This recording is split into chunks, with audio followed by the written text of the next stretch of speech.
बात करते हैं आपसे नाइट्रोजन पी ब्लॉक के तत्वों की बात की जाएगी। पी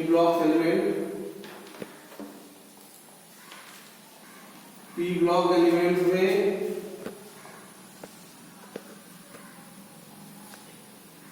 बोरान परिवार के तत्वों और एल्यूमिनियम परिवार के तत्वों और कार्बन परिवार के तत्वों का अध्ययन हम लोगों ने फर्स्ट पेपर लेवल में किया था। बात समझ आ रहा है? तो यहाँ पे आपको 12th में जो पढ़ना है, आपको नाइट्रोजन परिवार के तत्व पढ़ना है। नाइट्रोजन परिवार के तत्व, एलिमेंट ऑफ नाइट्रोजन फैमिली।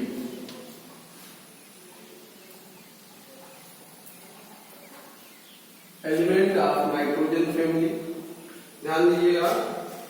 आपको पता है इस परिवार में नाइट्रोजन है, फास्फोरस है, आर्सेनिक है, एंटीमनी है और बिस्मथ। ठीक है, परमाणु क्रमांक आपको पता है ये 7, इसमें 8 जोड़ते हैं, 8 7 15, पासन जो है फिर 8 जोड़ेंगे 15, फिर 18 जोड़ेंगे, सही 8 7 8 5 13, 1 1 2 3, फिर 18 जोड़ो, 8 3 11, 3 1 4 5, 8 3 11, 3 1 4 5, फिर से 32 जोड़ दो, 2 1 3 83। ये इनके परमाणु क्रमांक है। ये हमारा जो है खास तौर पे दूसरा, ये आपका दूसरा आवर्त का है, ये वाला दूसरे आवर्त तत्व है, ये तीसरे आवर्त तत्व है, ये चौथे आवर्त का है, ये 5वें आवर्त का है और ये 6वें आवर्त का तत्व है। और ये और साड़ी में 5वां ए वर्ग है या इसी को 15वां वर्ग। तो हम कह सकते हैं भाई आवर्त सारणी में, आवर्त सारणी में 15वां वर्ग, 15वें वर्ग या उसी को 5th ए वर्ग में उपस्थित जो तत्व है, उपस्थित तत्व आपसे में आ रहा है, उपस्थित है तो नाइट्रोजन, नाइट्रोजन, फास्फोरस, देखिए आर्सेनिक, आर्सेनिक, एंटीमनी, बिस्मथ, ये नाइट्रोजन परिवार के तत्व कहलाते हैं। नाइट्रोजन परिवार के तत्व कहलाते हैं। ये हमारे जो एलिमेंट है nitrogen, phosphorus, arsenic, antimony and bismuth, ये नाइट्रोजन फैमिली एलिमेंट्स हैं, नाइट्रोजन परिवार के तत्व के नाम से जाने जाते हैं। अब से खास बात यहाँ पे ध्यान दीजिएगा, इनको बेटा, इन्हें या इनको निकोजेंस, निकोजेंस, निकोजेंस के नाम से, ये जो पूरा परिवार तत्व है उन निकोजेंस के नाम से जाना जाता है तथा इनके यौगिक जो हैं, इनके यौगिक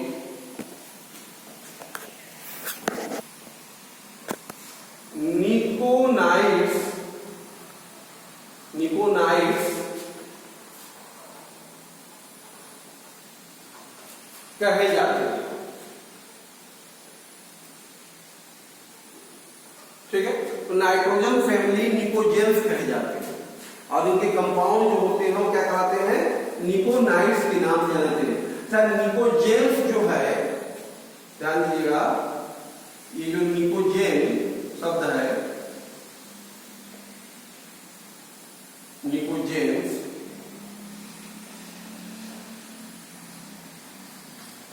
ये ग्रीक वर्ड, ग्रीक शब्द, ध्यान दीजिएगा, वर्ड बेटा नियोमिक्स, समझ आ रहा है? निकोजेन किस शब्द में लिखते हैं? शब्द नियोमिक्स से बना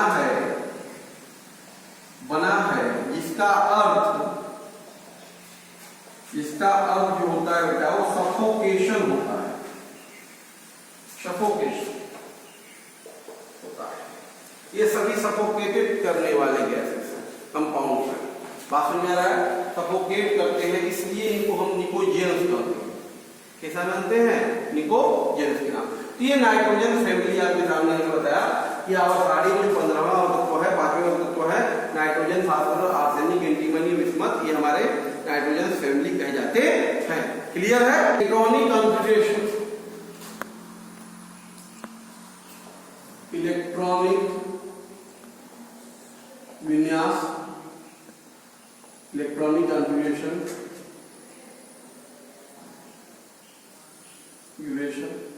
नाइट्रोजन फैमिली का इलेक्ट्रॉनिक विन्यास का अध्ययन करेंगे अब हम लोग। ध्यान दो, आपको पता है कि नाइट्रोजन परिवार के तत्वों का, ध्यान दो, नाइट्रोजन परिवार के तत्वों के बाह्य कोश का सामान्य इलेक्ट्रॉनिक जो विन्यास है बेटा, विन्यास वो NH2NP3 होता है। ठीक है? नाइट्रोजन फैमिली जो है उसके आउटर मोस्ट संयोजी कोश का जो समान इलेक्ट्रॉनिक विन्यास NH2NP3 होता है। इसमें यह बाह्य कोश के S कक्षा में 2 इलेक्ट्रॉन और P में 3 इलेक्ट्रॉन होते हैं। जैसे देखिए नाइट्रोजन का नाइट्रोजन की नहीं है, सॉरी, ध्यान दीजिए यहाँ पे क्या होगा इलेक्ट्रॉनिक विन्यास। देखो हीलियम प्रोटॉन दिखेंगे, 2s2 2p3। देखो साथ है 2 4 3 7। इसी प्रकार से इसका लिखना है, क्या लिखा जाएगा? देखो नियॉन 3s2 3p3। 4 बार लिखना है, क्या लिखेंगे? नियॉन आर्गन भाई 3b10 4s2 और 4p3। इसी प्रकार इसका लिखना है क्रिप्टॉन 4d10 5s2 5p3। इसका लिखना होगा xenon 4f14 5d10 6s2 6p3। ये इलेक्ट्रॉनिक कोडिंग इलेक्ट्रॉनिक विन्यास है p ब्लॉक्स के एलिमेंट। क्लियर है? इनकी उपस्थितियों की उपस्थिति, अकरेंस की बात करें नाइट्रोजन फैमिली के, देखो बेटा वायुमंडल में आपको बताया ना, वायुमंडल में 78% आयतन से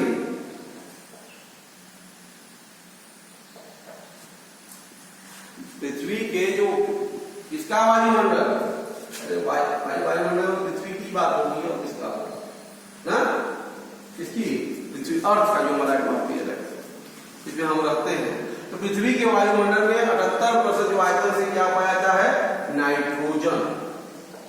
नाइट्रोजन गैस उपस्थित होता है मुक्त अवस्था में। मुक्त अवस्था में वायुमंडल में नाइट्रोजन 78% लगभग गैसों में क्या होती है? नाइट्रोजन गैस उपस्थित होती है।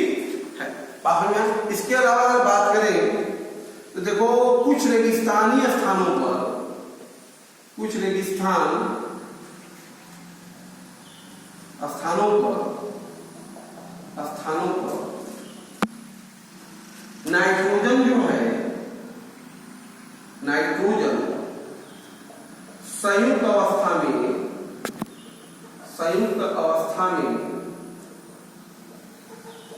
नाइट्रेट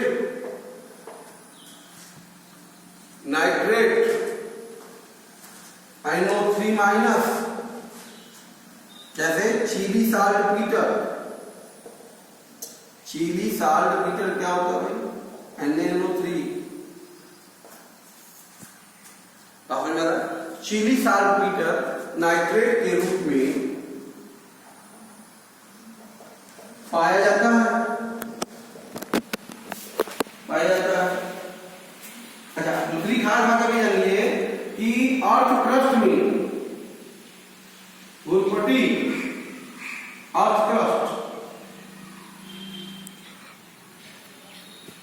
पृथ्वी के अंदर खनन करने पर अर्थ क्रस्ट में बहुताधिक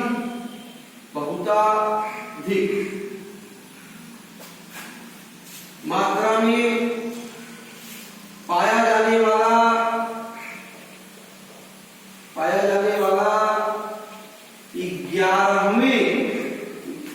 11वें नंबर का अगर कोई तत्व है, तत्व पृथ्वी में सबसे अधिक मात्रा में पाए जाने वाले 11वें पोजीशन पे अगर कोई तत्व है, वो कौन है? 11वें नंबर का तत्व फास्फोरस होता है। क्या होता है बेटा? फास्फोरस। बाहर और क्रस्ट में फास्फोरस पाया जाता है।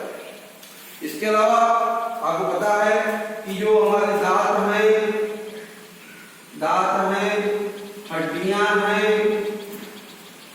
ये सभी किससे मिलकर बनी होती है? फास्फोरस में खास तौर पे कैल्शियम फास्फेट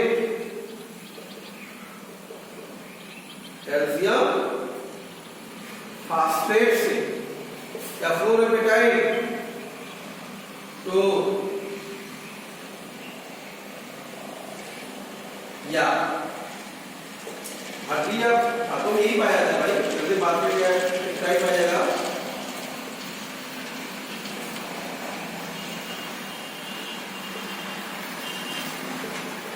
ये ठीक है, ये फास्फोरस, ये हड्डियों में पाए जाते हैं। फास्फोरस से बने होते हैं फास्फोरस। ये हो गए। अच्छा, इसके बाद अगर जाने बेटा कॉपर सल्फाइड हो, फेरस सल्फाइड हो, गैलेना हो, इन सभी का और भी बहुत सारे सल्फाइड है हमारे पास।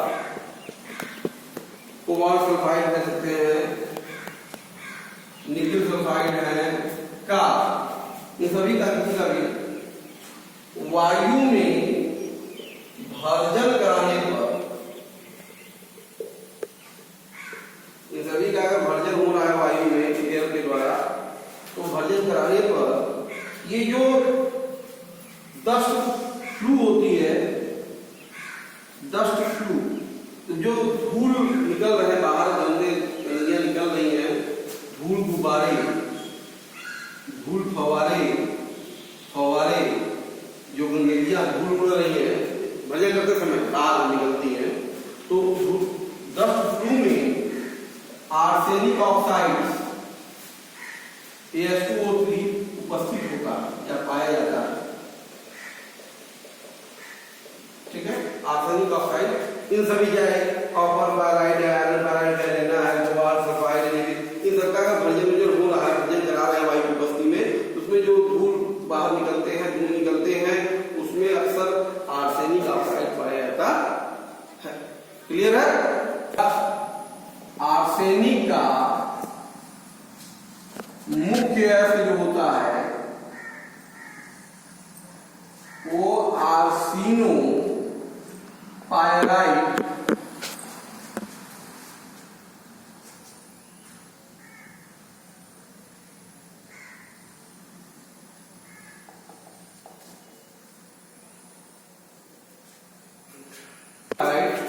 होता है। उसी प्रकार से बेटा एंटीमनी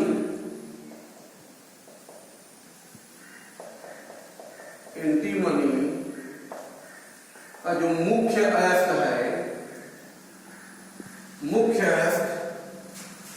स्ट्रीबनाइट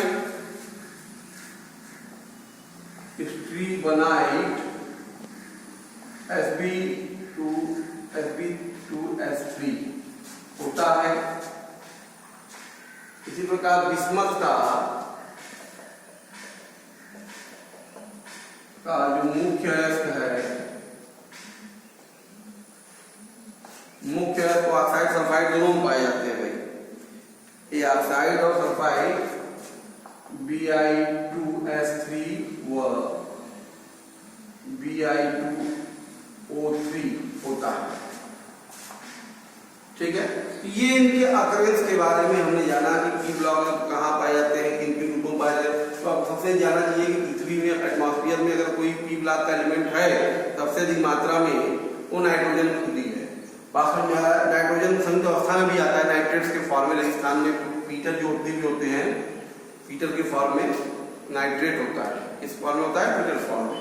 और उसी प्रकार से आपको मैंने बताया कि अर्थ क्रस्ट में खनन में जितने भी तत्व हैं उसमें 11वें नंबर पे सबसे अधिक मात्रा में पाया जाता है कौन सा है, फास्फोरस है। मानव शरीर की हड्डियां दांत वगैरह भी इससे मिलकर बनी होती हैं। फास्फोरस से किस रूप में शरीर में होता है, कैल्शियम फास्फेट एप्रोक्टाइड के रूप में भी उपस्थित होते हैं। आप समझ आ रहा है। इसके अलावा ये हमारा जो कॉपर ये सब सल्फाइड है, आयरन सल्फाइड, इन सभी का वर्जन वगैरह प्रक्रम में कराते हैं तो अशुद्धि के रूप में जो धूल वगैरह निकलते हैं बाहर अशुद्धियां होती हैं उसमें अक्सर आर्सेनिक ऑक्साइड पाई जाती है। बात समझ में आ रहा है। आर्सेनिक का जो मुख्य अयस्क है बेटा वो आर्सेनोपाइराइड होता है, क्योंकि ये सब अयस्क होते हैं। ओके बेटा इनकी ऑक्सीडेशन स्टेट की ऑक्सीकरण अवस्था, ऑक्सीडेशन स्टेट,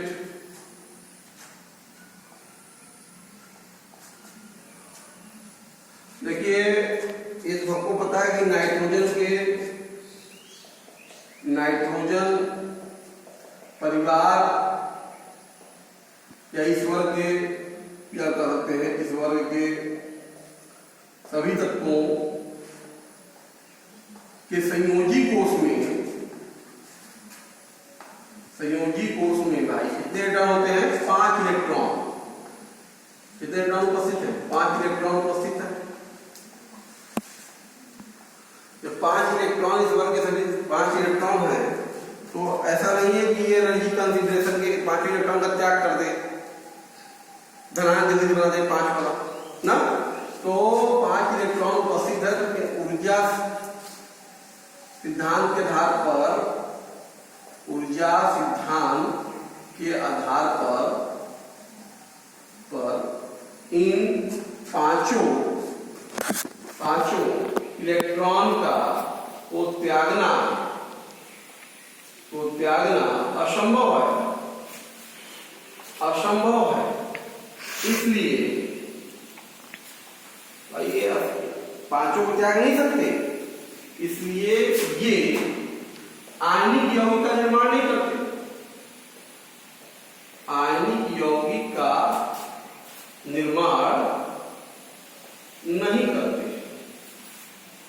ठीक है, P block compound P block को आयनिक यौगिक क्यों नहीं बनाते भाई, ये आसानी से energy consideration harmonic party electron को त्याग कर दे, पार्टी इलेक्ट्रॉन निकाल आयनिक कंपाउंड इलेक्ट्रॉन त्यागी का ग्रहण करने का समय नहीं बनता है। यहाँ पे ऐसा चांसेस देखने को नहीं मिलता है।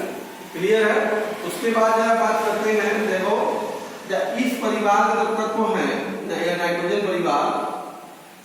नाइट्रोजन परिवार के तत्व सामान्यतः +3 व +5 की ऑक्सीकरण अवस्था प्रदर्शित करते हैं।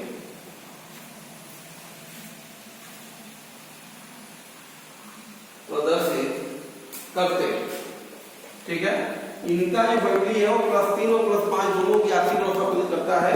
लेकिन खास बात यहाँ पे जानिए, वर्ग में ऊपर से नीचे जाने पर +3 ऑक्सीकरण अवस्था का जो स्थायित्व है, स्टेबिलिटी है, बढ़ता है।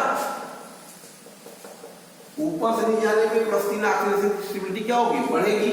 जबकि +5 ऑक्सीकरण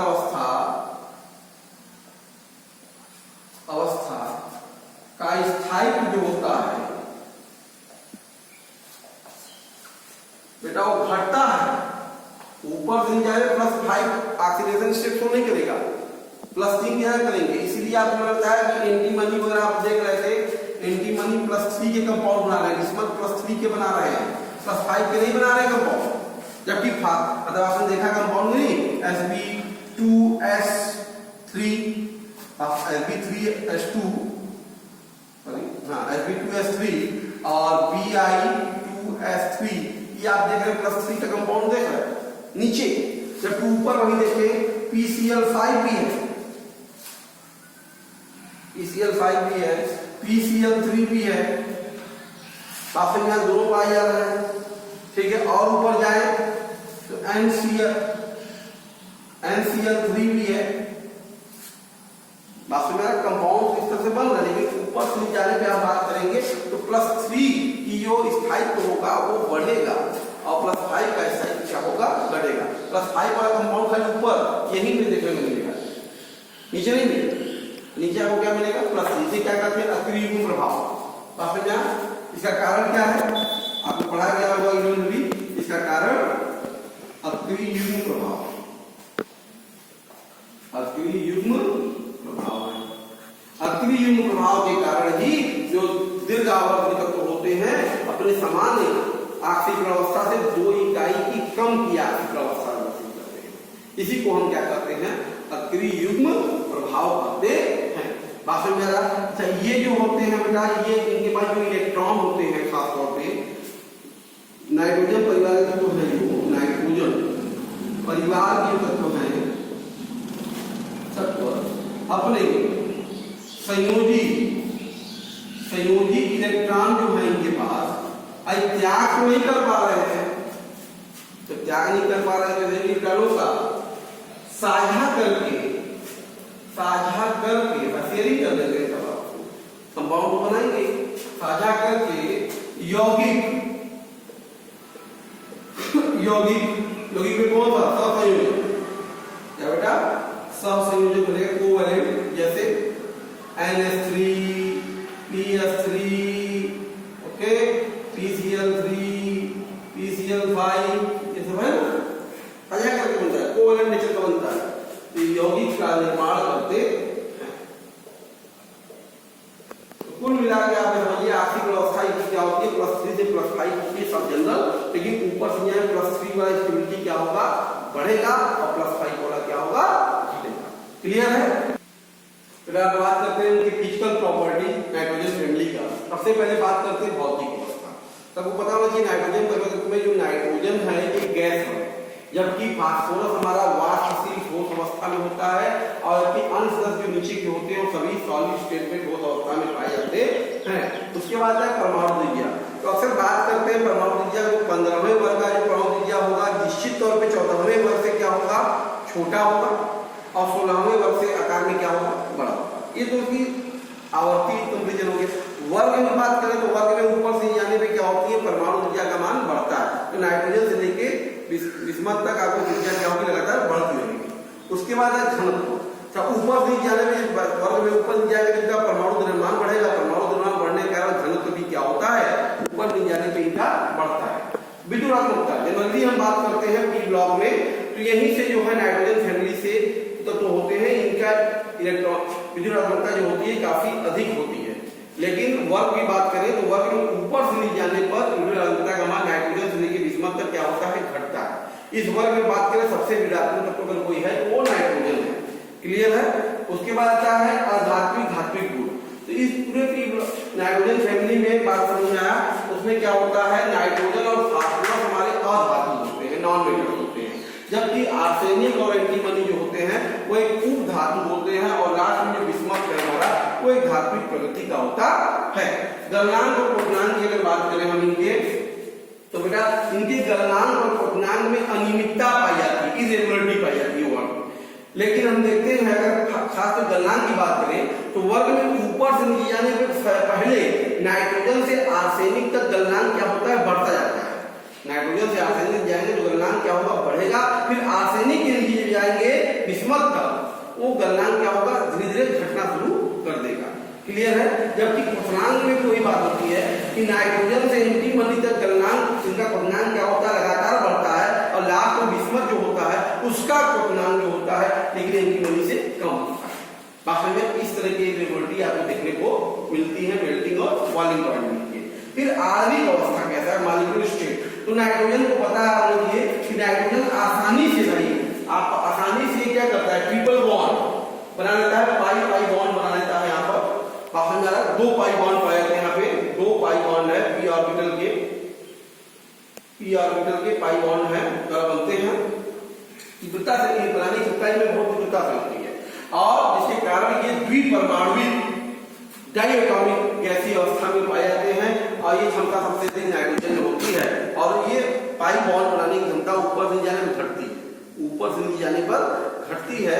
इसलिए डायटोमिक नेचर का एसिड कौन है? नाइट्रोजन ही होता है। जबकि फास्फोरस से लेकर एंटीमनी तत्व है ये आपस में क्या करते हैं? एकल बॉन्ड बनाकर सिंगल बॉन्ड बना के चतुस्संयोजक नेचर में इस तरह से ध्यान दीजिए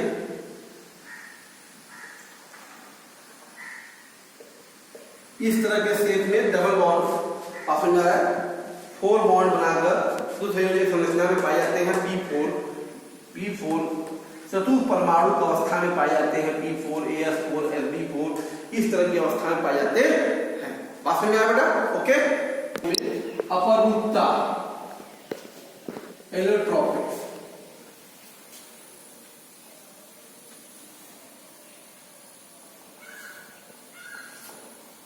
देखो बेटा बिस्मथ वर्ग में बिस्मथ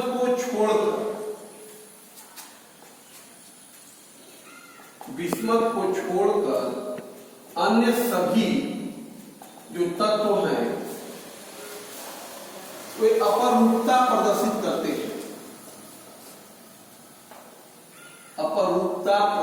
करते हैं। एलोट्रोपिक नेचर को दर्शाते हैं बेटा। बात समझ में आ रहा? इसमें देखिए खास तौर पे नाइट्रोजन की बात करें तो नाइट्रोजन जो है आपका इनमें नाइट्रोजन के दो अपर रूपों ठोस अवस्था में ठोसों के रूप में पाया जाता है। इसके इलेक्ट्रॉन सॉलिड होते हैं दो, एक अल्फा नाइट्रोजन होता है, एक alpha nitrogen solid, alpha nitrogen ठोस व बीटा नाइट्रोजन ठोस नाइट्रोजन के अपर रूप है।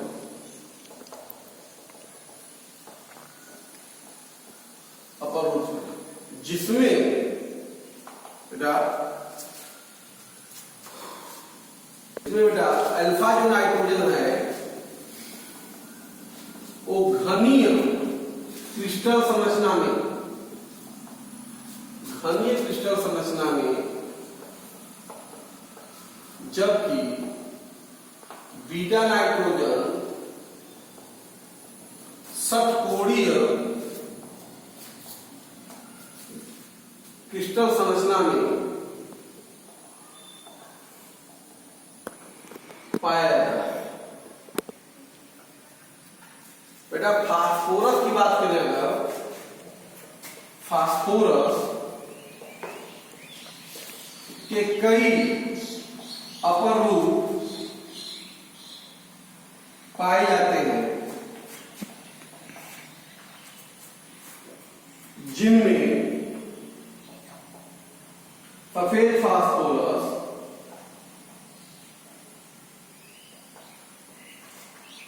लाल फास्फोरस, काला फास्फोरस,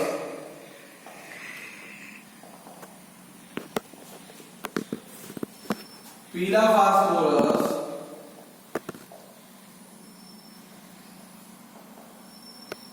इत्यादि प्रमुख हैं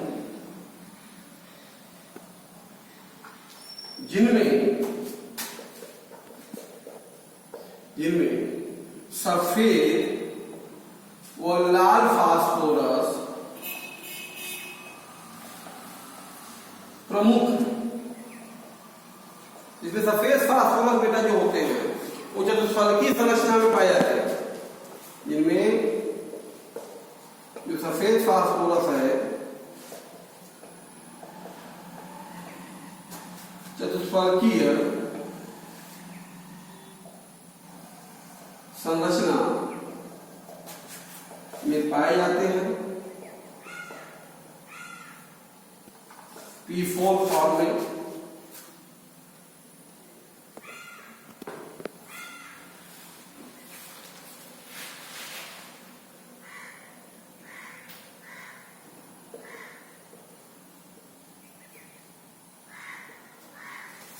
ये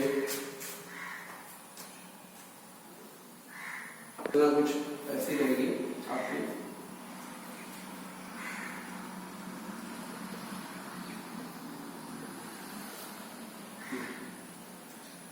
ये आपका क्या है, बेटा सफेद फास्फोरस जो स्वल्कीय है, टेट्राहेड्रल फॉर्म में पाया जाता है। ओके, ये सफेद फास्फोरस है, फास्फोरस को रॉक फास्फेट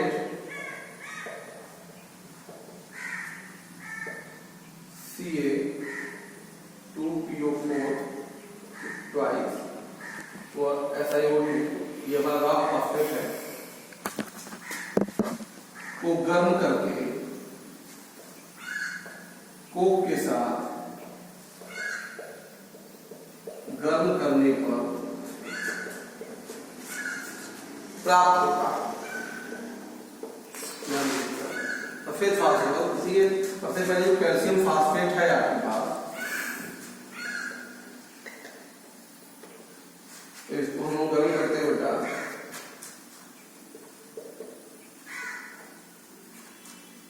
कैल्शियम सिलिकेट व P4O10, ये 6 है,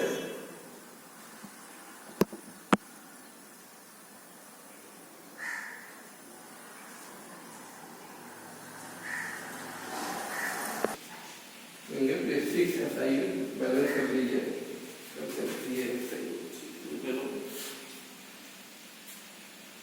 ठीक है।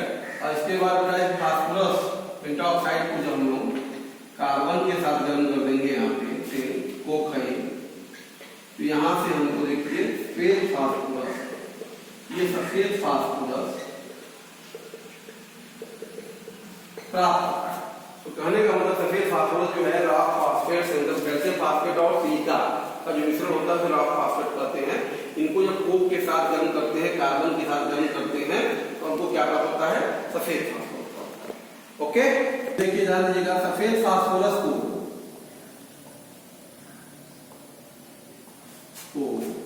जब 240 से 250 डिग्री सेल्सियस ताप पर अक्रिय गैस की उपस्थिति में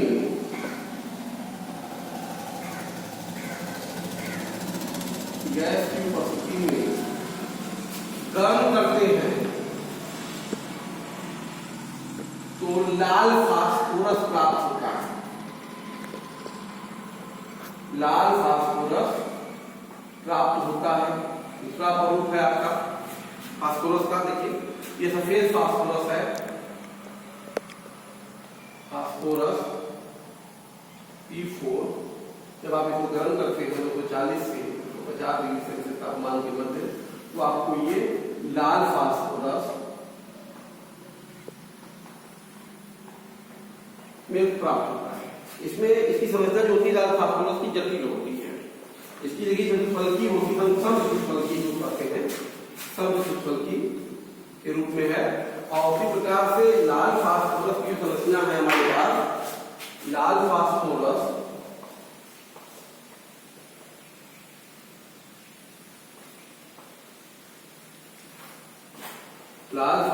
जो है, की जो संरचना होती है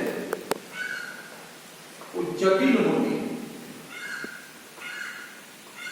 ध्यान दीजिए, जिस तरह से ये आप देख रहे हैं स्ट्रक्चर, ये बहुत सारी यूनिट, यहाँ पे फास्फोरस वाले बहुत सारी यूनिट,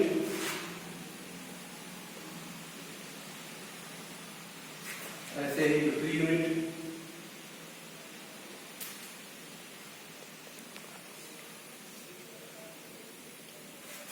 ऐसे ही नेक्स्ट,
फिर बात करते हैं बेटा इसका आर्सेनिक। आर्सेनिक के 3 अपर रूप होते हैं।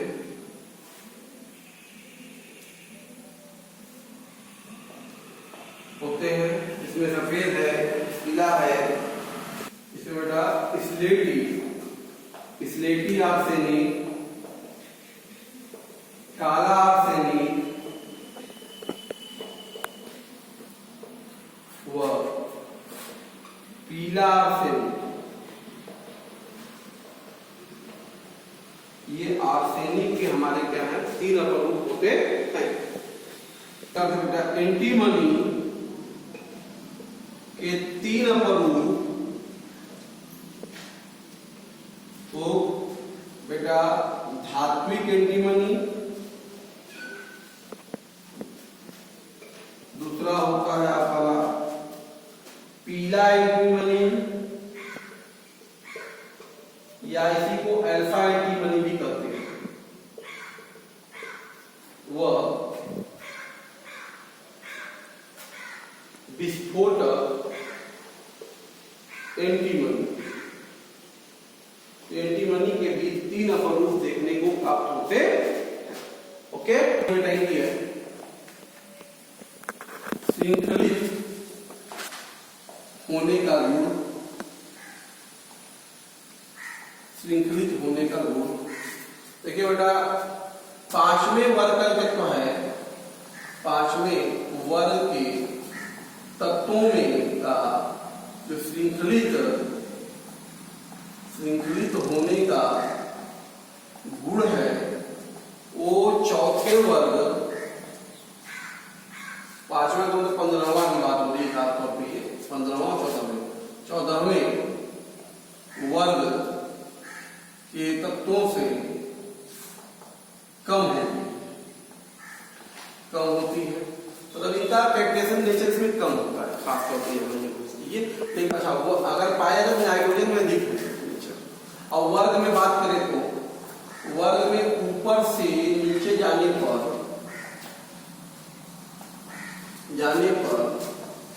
इनमें श्रृंखलित कैटेनेशन प्रॉपर्टी, श्रृंखलित होने का जो गुण है घटता। ऊपर से नीचे जाने पर इनका कैटेनेशन नेचर क्या होता है, घटता जाता है। की बात करें तो नाइट्रोजन जो है हाइड्राजीन में, हाइड्राजीन ध्यान दो, ये NH2 में दो नाइट्रोजन से कितने से 2 नाइट्रोजन परमाणुओं से जुड़ता है, जबकि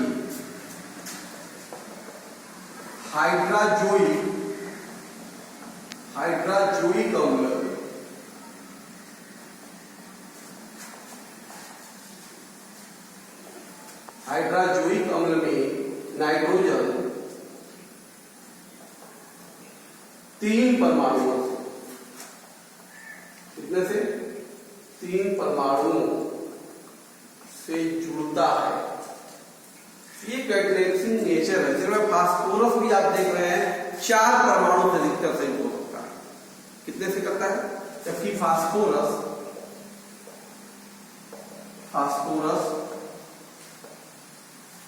एकल बंध द्वारा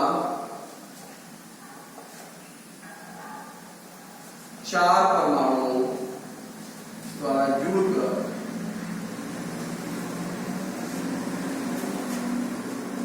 P4 का निर्माण करता है, जबकि अन्य सदस्य में ऐसा कैटेनेशन प्रॉपर्टी देखने को बहुत ही कम मिलता है। क्लियर? खासतौर पर ऐसे गुण क्यों नहीं मिलता, क्योंकि इसका कारण यही है कि बेटा वर्ग में ऊपर से नीचे जाने पर जो इनका धात्विक बंध है, यम बंध ऊर्जा जो है, इनकी जो कैटेनेटिंग एनर्जी, एलिमेंट की जो एनर्जी है वो घटती जाती है। इसलिए इनका श्रृंखलित होने का जो गुण है, श्रृंखलित होने का गुण घटता है या बहुत कम बंधन ऊर्जा होती है इनके एलिमेंट की। बाइनरी एनर्जी क्या होती है, कम होती है, इसलिए इसके पावर में कम पाया जाता है। इस तरह से बेटा आज हम आपसे डिस्कस कर रहे थे नाइट्रोजन फैमिली के एलिमेंट के फिजिकल प्रॉपर्टीज के बारे में, भौतिक गुणों के बारे में। इतनी बात रिवाइज कीजिए। इसके बाद आएगा इसे केमिकल प्रॉपर्टी या कंपाउंड्स ऑफ नाइट्रोजन। अगले वीडियो में हम लोग आपसे डिस्कस करेंगे। ओके।